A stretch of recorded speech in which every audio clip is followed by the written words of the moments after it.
అందజేయమని పెట్టుకుంటున్నాం. మొదటి సమయం అంతటిని కూడా నా ప్రభావ మీ దగ్గర పదార్థం అప్పగించుకుంటాం.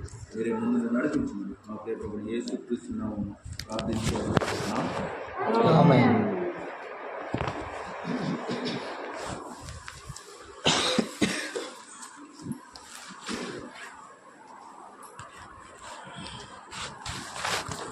ప్రభునందు ప్రియమైన సహోదరి సహోదరులారా, మన ప్రభు అయినటువంటి యేసుక్రీస్తు నామములో మీ అందరికీ కూడా నా ప్రేమవందనాలు తెలియజేస్తున్నాను. ఈ రాత్రి వేళ దైవ సన్నిధిలో ఉండగా మనం దేవుని వాక్యాన్ని చదువుకుందాం. రాజుల మొదటి గ్రంథము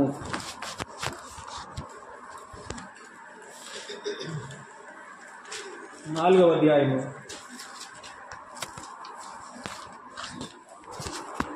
31వ వచనాన్ని మనము చదువుకొని ప్రార్థన చేసుకుందాం. రాజుల మొదటి గ్రంథం 4వ అధ్యాయం 31వ వచనం. అతడు సమస్తమైన వారి కంటెను,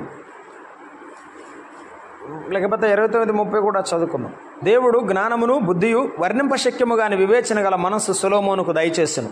గనుక సొలొమోనుకు కలిగిన జ్ఞానము తూర్పు దేశస్థుల జ్ఞానము కంటే ఐగుప్తీయుల జ్ఞానమంతటి కంటే అధికమై ఉండెను. అతడు సమస్తమైన వారి కంటెను, ఎజ్రహీయుడైన యోతాను కంటెను, మహోలు కుమారులైన హేమాను, మల్కోలు, దర్ద అను వారి కంటెను జ్ఞానవంతుడై ఉండెను. గనుక అతని కీర్తి చుట్టూనున్న జనములన్నిటిలో వ్యాపితమాయను. పాత నిబంధన గ్రంథంలో 282వ పేజీ 282, 4వ అధ్యాయము 31వ వచనం మరలా చదువుతున్నాను. అతడు సమస్తమైన వారి కంటెను, ఎజ్రహీయుడైన యోతాను కంటెను, మహోలు కుమారులైన హేమాను, కల్కోలు, దర్దాను వారి కంటెను జ్ఞానవంతుడై ఉండెను. 89వ కీర్తన ఒక మాట మనం చదువుకుందాం. 89వ కీర్తన శీర్షికలో భాగాన్ని కూడా చదువుదాం. 89వ కీర్తన. ఎజ్రహీయుడైన యోతాను రచించినది దైవ ధ్యానము. పాత నిబంధన గ్రంథంలో 499వ పేజీ. ఎజ్రహీయుడైన యోతాను రచించిన దైవ ధ్యానం. యెహోవా యొక్క కృపాతిశయము నిత్యము నేను కీర్తించెదను, తరతరములకు నీ విశ్వాస్యతను నా నోటితో తెలియజేసేదను.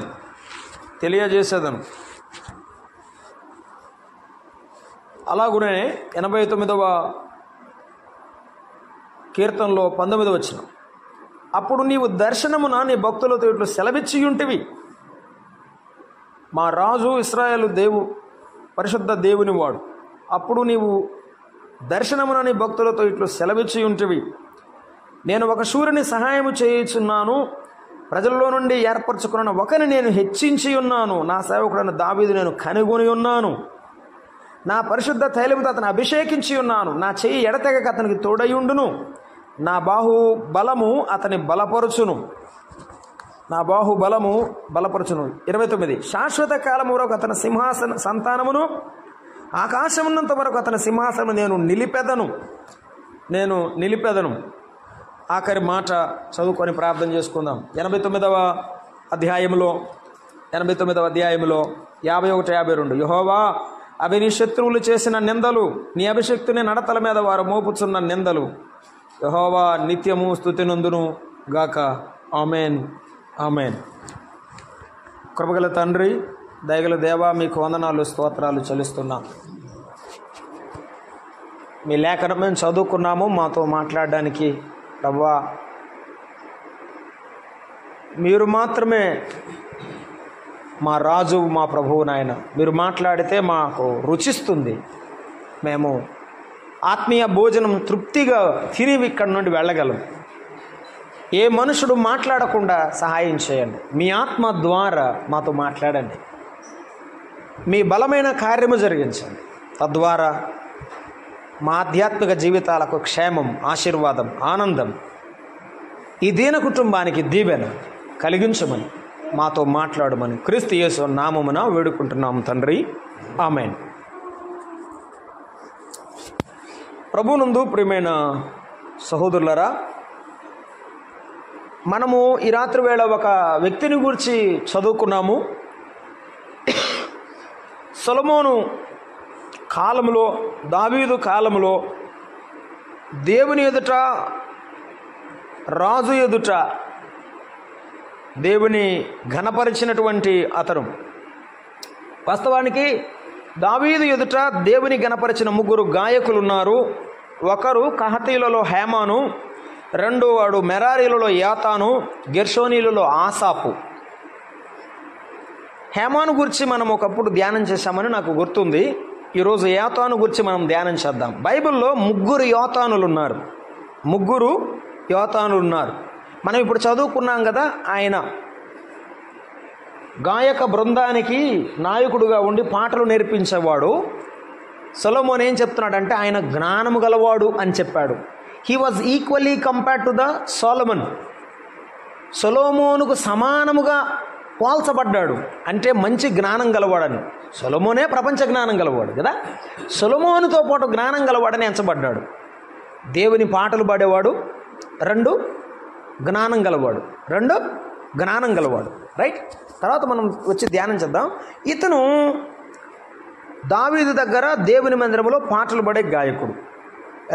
మొదటి దినవృత్తాంతముల గ్రంథములో 2వ అధ్యాయములో 6వ వచనము 8వ వచనము మనం చదువుకుంటే అక్కడ లేవి గోత్రములో మెరారి అనేవాడు ఉన్నాడు. మెరారి కుమారుడైనటువంటి యెషయి తండ్రిగా ఉన్నటువంటి వ్యక్తే 2వ వాడు యోతాను.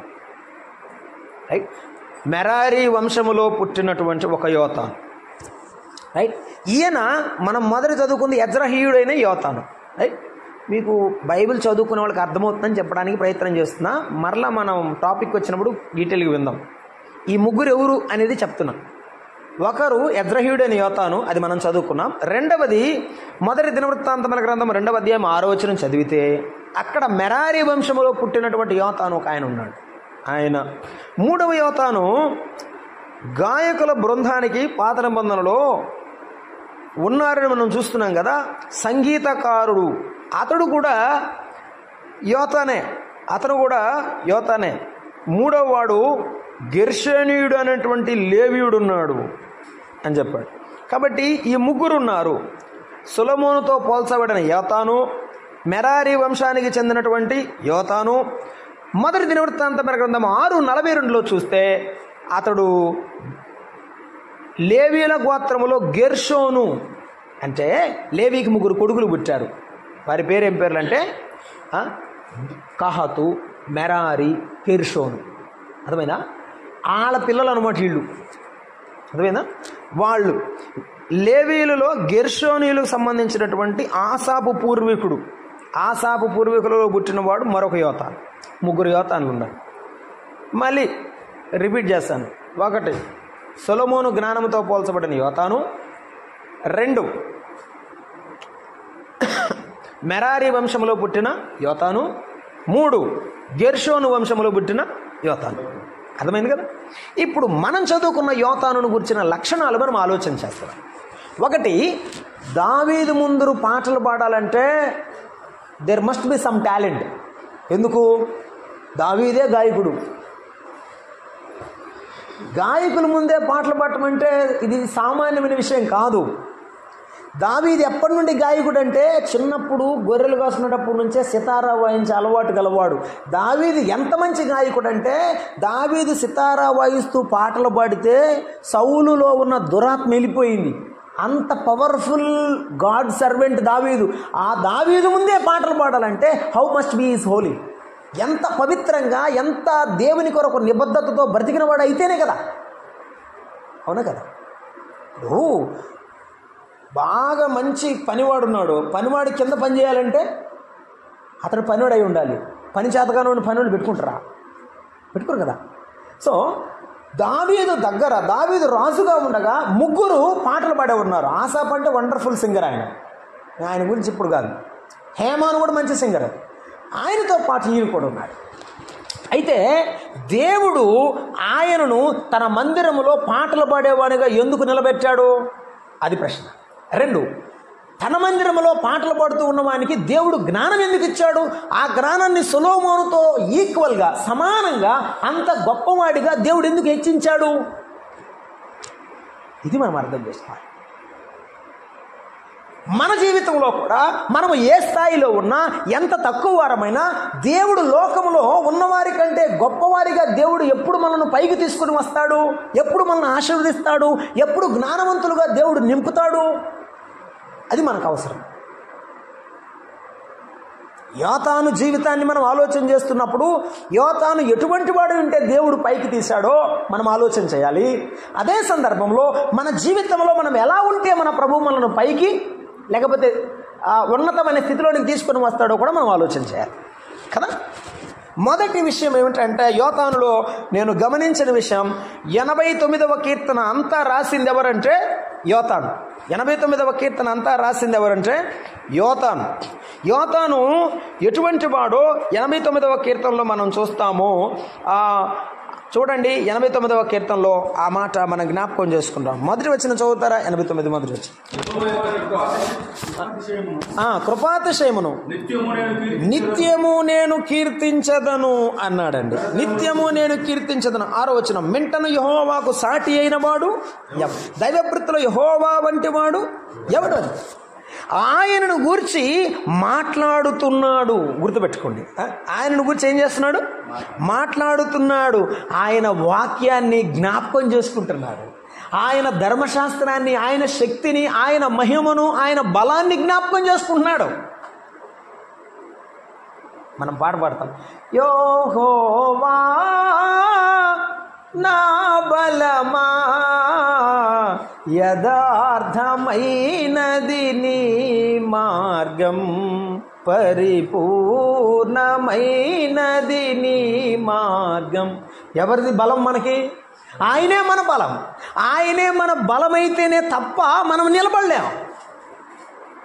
వాక్యము చదువుతున్నాడు, ఆ వాక్యాన్ని దేవుని సన్నిధిలో ఆయన గుణలక్షణాలు ఎత్తి చూపుతున్నాడు. దేవుని వాక్యాన్ని ధ్యానించేవాడు ఎరిగినవాడు. నీవు నేను ఎప్పుడైతే బలంగా ఉండాలని కోరుకుంటామో అప్పుడు వాక్యము చేత నింపబడాలి. ఎప్పుడు బైబిల్ను చదివేవారమై ఉండాలి. He is meditating word of God. దేవుని వాక్యాన్ని ధ్యానం చేస్తున్నవాడు యోతాను. నీవు దేవుని సన్నిధిలో బలమైన వాడుగా, దేవుని సేవకుడుగా, దేవుని కొరకు వాడబడే సాధనముగా ఉండాలి అంటే మొదట you must be filled with the word of God. దేవుని వాక్యముతో నింపబడి ఉండాలి.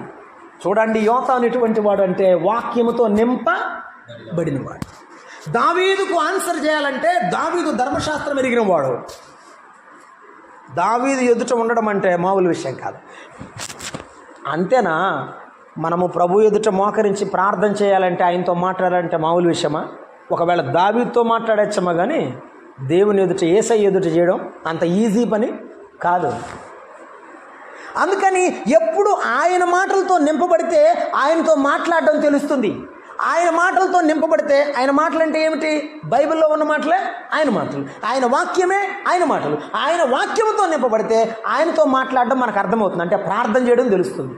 బైబిల్ ఎక్కువ నేర్చుకుంటే ప్రార్థన చేయడం మనకు అలవాటు అవుతుంది. ప్రార్థనలో ఉన్న మాటలే ఆయనతో మాట్లాడుతుంటాం. ఆ వాక్యంలో ఉన్న వాక్యాలే ప్రభువుతో మాట్లాడుతూ ఉంటాం. అదే కదా ఆయన చెప్తుంది. ఎవరు చెప్తుంది? అదే కదండి ఆయన చెప్తుంది. యెహోవా దైవపుత్రులలో నీ వంటి వాడు. ఈ మాటే కదా మోషే భక్తుడు చెప్పాడు 15వ అధ్యాయం నిర్గమాకాండములో. ఏమని? వేల్పులలో నీ వంటి వాడు ఎవరున్నారు? పరిశుద్ధతను బట్టి నీవు మహనీయుడవు. ఎప్పుడు చెప్పాడు?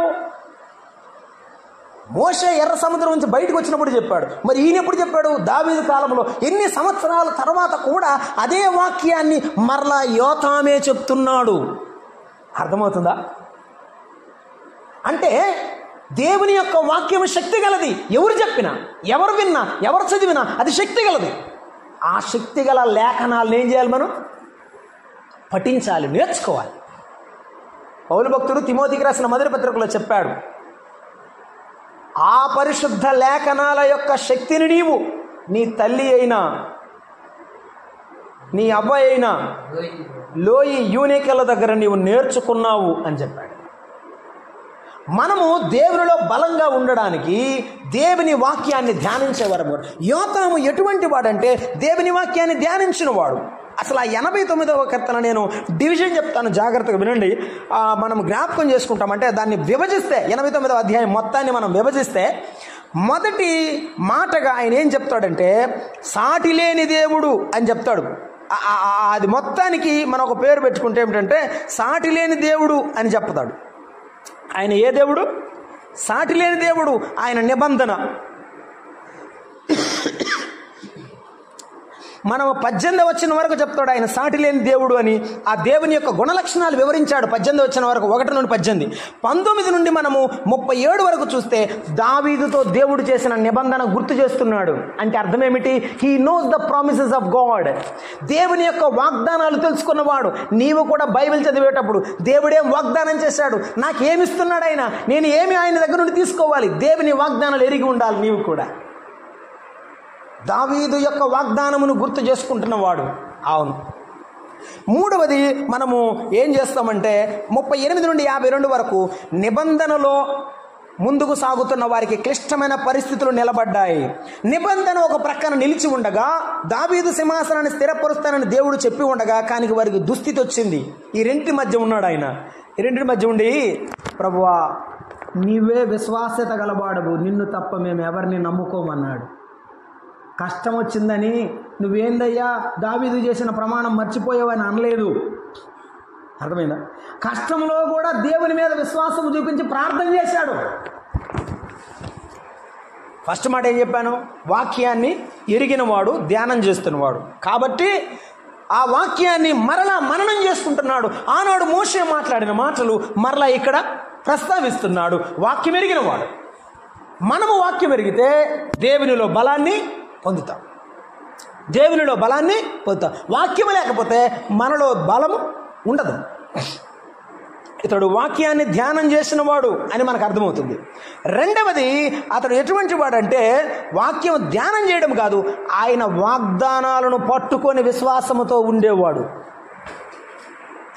దావీదుకు చేసిన వాగ్దానాలన్నీ గుర్తుపెట్టి, ఇక నేను అవన్నీ చదవడం సమయం లేదని, ఆ వాగ్దానాలన్నింటిని గురించి రాస్తున్నాడు. నా సేవకుడైన దావీదు నేను కనుగొని ఉన్నాను, నా చెయ్యి ఎడతెగరను తోడై ఉండు నేను చెప్పావు కదయ్యా, నెరవేర్చయ్యా, నువ్వు ప్రమాణం చేసావు కదయ్యా, నాకు ఇవ్వయ్యా అని ఆ దేవునిని బ్రతిమలాడుచున్నవాడు, ప్రార్థన చేస్తున్నవాడుగా కనపడుతున్నాడు. ఇప్పుడు మనం ఏం చేయాలంటే, మన ప్రభు ఏం చెప్పాడు? సరే, దావీదుకి ఇశ్రాయేలు జాతికి చేసిన ప్రమాణం సంగతి పక్కన పెడదాం. మన ప్రభు మనకేం ప్రమాణం చేశాడు? ఇదిగో నేను 14వ అధ్యాయం యోహాను సువార్త ఏమన్నాడు? నేను వెళ్ళుచున్నా, మీకు స్థలము సిద్ధపరచ వెళ్ళుచున్నా, నేను అక్కడికి వెళ్ళి మీరు నాతో ఉండులాగున్నా మీకు నేనేం చేస్తాను? నివాసములు సిద్ధపరచడానికి వెళుతున్నాను, నేను మరలా వస్తాను అని చెప్పాడు. అవునయ్యా, నువ్వు వచ్చే వరకు నేను భక్తిగా బ్రతకడానికి నాకు నేర్పించయ్యా. అవును ప్రభువా, నువ్వు వచ్చి తీసుకెళ్తానన్నావు ప్రభువా, నాకు ఈ లోకంలో ఎవరు నన్ను తీసుకుని వెళ్ళేవారు లేరు, నువ్వే నన్ను తీసుకుని వెళ్తావు. చాలా కొంతమందికి మరణం అంటే భయం. యేసు ప్రభు చెప్పకుండా అది రాదు, వాడు రావడానికి దేవుడు అనుమతించడు కూడా. దేవుడు చేసిన వాగ్దానాలు చాలా ఉన్నాయి. ఒకటి, రోమాపత్రికలో 6వ అధ్యాయం చెప్పాడు, మనము దేవుని వారసులం, క్రీస్తుతోటి వారసులం అన్నాడు. That is God's promise. మనము దేవుని వారసులం, ఆయన రాజ్యానికి వారసులం, ఆయన యొక్క వారసత్వానికి వారసులం మనం. అర్థమైందా? వీళ్ళు ఎవరికి ఇస్తారమ్మా? వీళ్ళు ఎవరికి ఇస్తారు? మీ తర్వాత మీ కొడుకు ఎవరికి ఇస్తారు? అంతే కదా. మరి మన తండ్రి ఎవరు? యేసయ్య. యేసయ్య కొడుకులు మనమే కదా, యేసయ్య బిడ్డలమే కదా. మరి ఆయన ఎవరిది? మందే. ఆయన ఏమన్నాడు? పరలోక రాజ్యం నేను మీకు సిద్ధపరుస్తున్నాను, ఆ 12 ముత్యములతో రత్నములతో పరలోక పట్టణాన్ని నేను కడుతున్నాను, మీకు స్థలం అక్కడ ఏర్పరుస్తాను, బంగారు వీధులు ఉంటాయి అని ప్రభువు వాగ్దానం చేశాడు. దాని కొరకు అబ్రహాము ఎదురు చూశాడని బైబిల్ చెప్తున్నది. మనము కూడా దాని కొరకే ఎదురు చూస్తున్నాం. అందుకనే ఈ లోపల షుగర్ ఉన్నా, ఈ లోపల బీపీ ఉన్నా ఏమన్నామంటే, ఆహా నా ఆశ ఎప్పుడు తీరుతుందో, ఆహా నా ఆశ ఎప్పుడు తీరుతుందో, తండ్రి నా కన్నీటిని తుడిచేదెప్పుడో, ఆశతో వేచియుంటి నా ప్రభుకై, ప్రియ యేసురాజును నే చూచిన చాలు, మహిమలో నే నాయనతో ఉంటే చాలు. నిజమే, ఈ షుగర్ పోద్ది, ఈ బీపీ పోద్ది, ఈ గుండె జబ్బు పోద్ది, మొత్తం పోతాయి. ఈ మట్టి దేహం పోయి మహిమ దేహం వస్తుంది. యేసయ్య రాగానే రిపున ఎగిరిపోతాం. ప్రభుతో ఎగిరిపోయేటప్పుడు ఆహా, క్యాన్సర్తో ఈ క్యాన్సర్ మనకు అవసరం లేదు. వెళ్ళిపోయేటప్పుడు ఈ శరీరాన్ని చెప్తాం, పో మట్టితో పో, నా ప్రభుతో నేను వెళ్ళిపోతానని చెప్పొచ్చు. ప్రభు ఇచ్చిన వాగ్దానం ఎంత గొప్పది.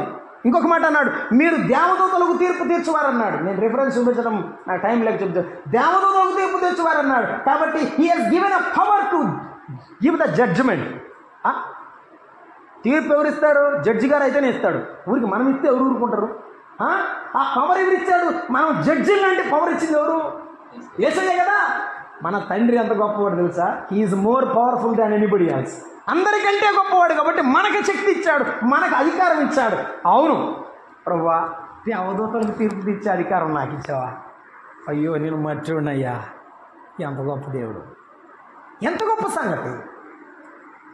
యోతాము విషయంలో కూడా వాగ్దానాలు అన్నాడు. మనము నమ్మితే దేవుని మహిమను, అందుకే ప్రభు అన్నాడు, మార్తా మార్తా నీవు నమ్మినేడలా దేవుని మహిమను చూస్తాను. మనము వాగ్దానము నమ్మాలి. ఒకటి, వాక్యము ధ్యానం చేయాలి, వాక్యముతో నింపబడాలి. రెండు, వాక్యమును నమ్మాలి. ఆ వాక్యములో ఉన్న వాగ్దానాన్ని గట్టిగా పట్టుకొని ప్రభు కొరకు ఎదురు చూడాలి. యోతాము చేసింది అదే. మూడవదిగా, ఆ వాగ్దానాలు గట్టిగా పట్టుకునేటప్పుడు శ్రమలు వస్తాయి. ఆ వాగ్దానాలు గట్టిగా పట్టుకున్నప్పుడు దుస్థితి వస్తుంది, దుర్భరమైన పరిస్థితులు వస్తాయి. అప్పుడు ఏం చేయాలి అంటే ప్రార్థన చేయాలి. ఏం చేయాలి? యోతాను చేసిన ప్రార్థన 89వ అధ్యాయంలో మనము జ్ఞాపకం చేసుకుంటే అతను చేసినటువంటి గొప్ప ప్రార్థన మనము 89వ అధ్యాయంలో దాదాపుగా మీకు 38వ వచనం నుండి 52 వరకు మనం చూస్తాం. మాకెందుకు ఈ పరిస్థితి కలిగింది ప్రభువా, దీన్ని తొలగించమని యోతాను ప్రార్థన చేశాడు. మనము దేవుని ఎడల విశ్వాసం గలవారమైతే మన జీవితంలో మనం చేయవలసిందేమిటి? ప్రార్థన. యోతాను వాక్యము ధ్యానం చేసేవాడు కాబట్టి బలవంతుడయ్యాడు. యోతాను దేవుని వాగ్దానాలను పట్టుకుని విశ్వాసంగా ఎదురు చూసేవాడు కాబట్టి దేవుడు యోతానును కనికరించి స్థిరపరిచాడు. 3, యోతాను సవాలుకరమైన లేకపోతే పరిస్థితుల్లో విశ్వాసంలో స్థిరంగా ఉండడానికి మోకాళ్ళ మీద ప్రార్థన చేశాడు. ఒకవేళ అర్ధరాత్రి పిల్లవాడిని పంపాల్సి వచ్చింది, ఏం చేద్దాం? ప్రార్థన చేసి పంపించడం అంతే. ప్రార్థన మన పిల్లలకు ప్రాకారం లాంటిది. ఒక ప్రహరీ గోడకు, ఇంటికి ప్రహరీ గోడ ఎంత అవసరమో మన పిల్లలకు ప్రార్థన అంత అవసరం. నువ్వు ఎప్పుడైనా పంపించు, ఎక్కడికైనా పంపించు, ఎక్కడి నుంచి అయినా ఇంటికి రాగానే ప్రార్థన చేయి. బయటికి వెళ్ళేటప్పుడు ప్రార్థన చేసి పంపు. నీ కుటుంబాన్ని దేవుడు కనికరిస్తాడు. యోతాను జీవితంలో ప్రార్థన ద్వారా యోతాను నెమ్మది పొందాడు. దావీదు రాజ్యం చెదిరిపోకుండా యూదా గోత్రపు సింహమైన దావీదు కుమారుడని యేసుక్రీస్తు ఆ సింహాసనాన్ని, ఆ రాజ్యాన్ని స్థిరపరచడానికి లోకంలోకి వచ్చాడు. మత్తయి సువార్తలో 1వ అధ్యాయం 1వ వచనం రాశాడు. ఏమని?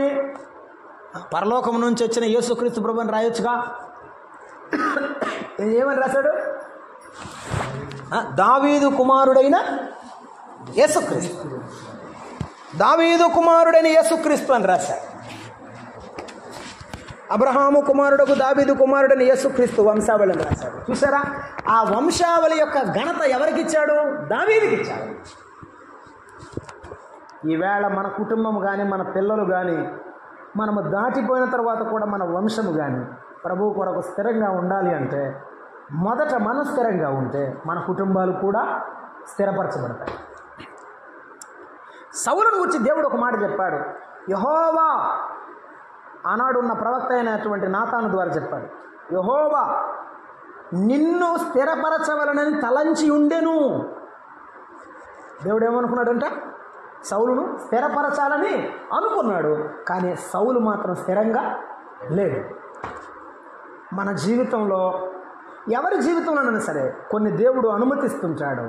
వాటిని మనము దాటి వెళ్ళడానికి, వాటిలో గుండా ప్రయాణం చేయడానికి సిద్ధంగా ఉండాలి.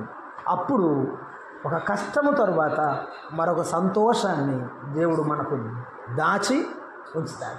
ఒక రాత్రి వెనుక మరొకటి పగలు ఉన్నట్టు, ఒక కష్టము వెనుక ఒక సంతోషం ప్రభు ఇస్తాడు. నాకు ఎక్కువ టైం అయింది, నేను ఎక్కువ టైం తీసుకోకుండా ముగిస్తాను. ఇది ఇప్పుడు అయ్యే టాపిక్ కాదు. 3 మాటలు చెప్తాను. యోతాను వాక్యం ధ్యానం చేస్తాను. బైబిల్ చదవండి. చదువొచ్చిన వాడు చదవండి. చదువు రాని వాడు కూడా నాకు చదువు రాదని అనుకోవద్దు. మా ఇంటి దగ్గర ఒక ముసలావిడ ఉండేది మా ఊరిలో. ఆమెను బైబిల్ కోటమ్మంటారు. ఆమెకి నేనంటే మహాప్రాణం. బాబా అయ్యా అని వాటేసుకుంటుంది. ఆమె పొద్దున లేవగానే బైబిల్ కోటమని ఎందుకంటారంటే, మనోడా బైబిల్ చదువురంటే నేను చదువుకో, అయ్యో రూపాయి ఇస్తాగా చదువయ్యా అని రూపాయి ఇచ్చి బైబిల్ చదివించుకుంటుంది మనోడు చేత.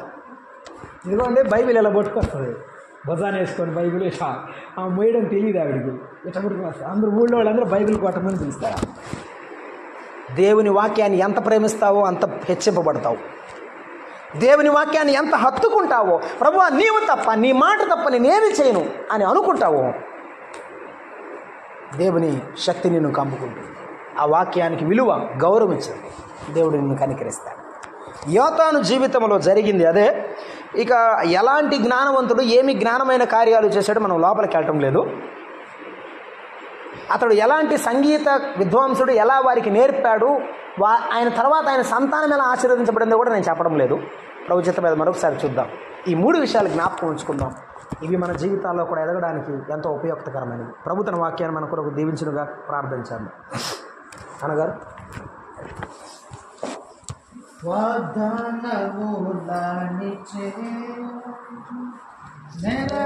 నెరవేర్చువాడవు నీవే, వాగ్దానములానిచ్చి నెరవేర్చువాడవు నీవే, నమ్మకమైన దేవా, నన్ను కాపాడువాడవు నీవే, నమ్మకమైన దేవా, నన్ను కాపాడువాడవు నీవే. ప్రభువా నిన్నునే కొనియాడెదా,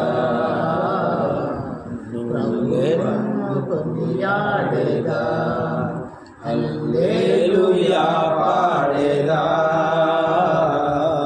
ప్రభు నిన్ను కొనియాడెదా. అన్ని వేళలయందునా నిన్ను కీర్తించి కీర్తనతోను, అన్ని వేళలయందునా నిన్ను పూజించి కీర్తనతోను, ప్రభువా నిన్నునే కొనియాడెదా, హల్లెలూయా పాడెదా, ప్రభు నిన్ను కొనియాడెదా. మహిమ గల తండ్రి, కృప కలిగినటువంటి మా గొప్ప దేవ, వాక్యమైనటువంటి మీ కుమారుని నామములో మీకు స్తుతి, ఘనత, మహిమ, ప్రభావం చెల్లిస్తున్నా.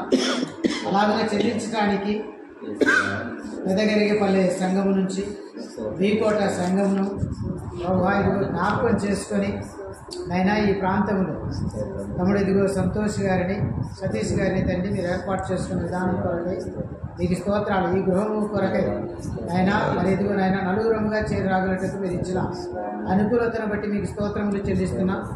అయినా చేరి వచ్చి తండ్రి చక్కగా కనిపెట్టి కొన్ని మాటలు వాక్యానికి ముందే మాట్లాడుకున్నట్టుకు మీరు సహాయం చేశారు.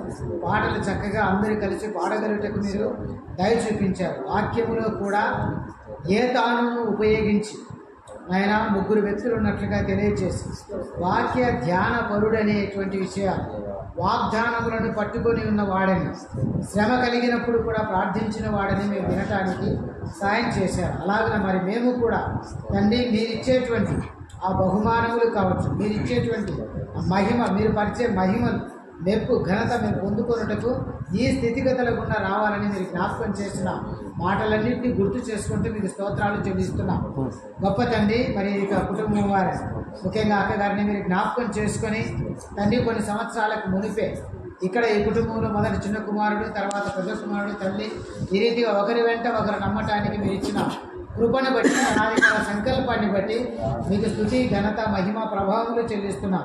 అలాగే తల్లిగారిని ప్రేమించి వారికి మీరు ఇచ్చిన 2 కుమారుల కొరకు స్తోత్రములు చెల్లిస్తున్నాం. బెంగళూరులో ఉన్న చిన్న కుమారుడు కుటుంబాన్ని జ్ఞాపకం చేసుకుని దీవించండి. పెద్ద కుమారుడు కుటుంబం కొరకు ప్రార్థన చేస్తున్నాం. తనకిచ్చిన పిల్లలందరి కొరకు మీకు స్తోత్రాలు. పెద్ద కుమార్తె తల్లి మరి చిత్తూరులో చదువుతుండగా జ్ఞాపకం చేసుకోండి. చిన్న కుమార్తె కూడా ఇక్కడే ఉంది, ఆమె కూడా చదువుతుండగా కనికరించండి. నాయన ఇదిగో మరి తండ్రి సందీప్ ఉన్నాడు, జ్ఞాపకం చేస్తున్నాం. దీవెన దయచేయండి తండ్రి. ప్రార్థనలు ఏకీభవిస్తున్నాడు, పాటలు పాడుతున్నాడు. అయితే అర్థవంతముగా పాడటానికి, ప్రార్థన చేయటానికి, మాట్లాడటానికి తగిన కృపను, సహాయమును మీరు అనుగ్రహించమని మీ దీవెన కోరుకుంటున్నాం తండ్రి. మరి ఇదిగో బ్రదర్ యొక్క స్నేహితుడు లేదా పాప యొక్క స్నేహితురాలు ఇద్దరు వారి తండ్రి ఆ కుటుంబం కొరకు ప్రార్థన చేస్తున్నాం. రావలసిన వారి కానీ రాలేకపోయారు, కనికరించండి. మరొక తరుణం కొరకు మా ప్రియులు అయినా ముందే వారిని తీసుకొని రాగలటకు తగిన ఏర్పాట్ల విషయాలలో కృపను, బాధ్యతను, భారాన్ని, జ్ఞానాన్ని మీరు అనుగ్రహించమని మీ దీవెన కోరుకుంటున్నాం. ఈ కుటుంబాన్ని మీరు కనికరించమని, ఈ ప్రాంతంలో మా ప్రియులకు పరిచయమైన వారందరినీ, వస్తామని చెప్పేవారిని, ప్రార్థన చేయించుకునేటువంటి వారిని, వాక్యము తండ్రి మరి పత్రికలు చదివే వారందరినీ జ్ఞాపకం చేస్తున్నాం. కటాక్షించమని మీ దాసుడు అయినా ఇదిగో మరి బ్రదర్ తండ్రి శేఖర్ బర్నబాస్ గారు రాలేకపోయారు. తన యొక్క సతీమైన డిశ్చార్జ్ని బట్టి ఆయనను జ్ఞాపకం చేసుకొని 3 కుమార్తెలను ఇచ్చారు. ప్రస్తుతం ఇచ్చినటువంటి చిన్న పాప కొరకు మీకు స్తోత్రాలు. తల్లిని బిడ్డని క్షేమంగా ఆరోగ్యంగా మీరు కాపాడుతున్నందుకై కృతజ్ఞతలు చెల్లిస్తున్నాం తండ్రి. మరి అలాగే హెప్సిబా ఆరోగ్య విషయంలో మీ దయ చూపించమని మీ జీవన కోరుకుంటున్నాం. ఈ రీతిగా మేము నలుగురంగా తమ్ముడు కపిల్ రాగలటకు, తమ్ముడు అశోక్ గారు, ఆయన నేమేశారు. మరి నేను కూడా కలిసి రాగలటకు ఇచ్చిన వీరుని బట్టి మిమ్మల్ని స్తుతిస్తూ, మా ప్రియులు ఎదురు చూస్తూ ఉన్నటువంటి రాకను బట్టి మిమ్మల్ని స్తుతిస్తూ, కుటుంబంలో ఉండేటువంటి వారికి ఇచ్చిన మంచి మనస్సును బట్టి మిమ్మల్ని ఇదిగో స్తుతిస్తున్నా. ఇదిగో తండ్రి మేమేం చేయాలి, ఫోటో పెట్టుకోవాలా వద్దా అని వారే అడగగలిగారు. కాబట్టి మీరు మాట్లాడారు, సాయం చేయాలి. ఏవేవి మాలో గతములో ఉండి ఇప్పుడు మేము మానుకోవలసి ఉన్నామో అటు వాటన్నిటిని మానుకునే కృపను, ఆ భరించేటువంటి సహనాన్ని, ఓర్పును, జ్ఞానాన్ని మీరు అనుగ్రహించమని, నశించిపోయేటువంటి స్నేహితులు, కుటుంబీకస్తులు, గ్రామస్తులు, సమీపము దూరంలో ఉండే వారందరినీ సంపాదించడానికి మేము కొంచెము ప్రయోజనము కావాల్సి ఉండగా, మేము కొంచెం కష్టపడవలసి ఉండగా, నష్టపోవలసి ఉంటుండగా తండ్రి అన్నిటి విషయాల్లో ఉండడానికి కృప ఇచ్చమని, ఈ కుటుంబం వారిని దీవించమని, సమస్త విషయాలలో స్తుతి, ఘనత, మహిమ, ప్రభావాలు మీకే చెల్లిస్తూ, అర్పిస్తూ, ఆరోపిస్తూ యేసు ప్రభు నామములో స్తుతించి ప్రార్థించి వేడుకుంటున్నాము తండ్రి. ఆమేన్. ఆమేన్.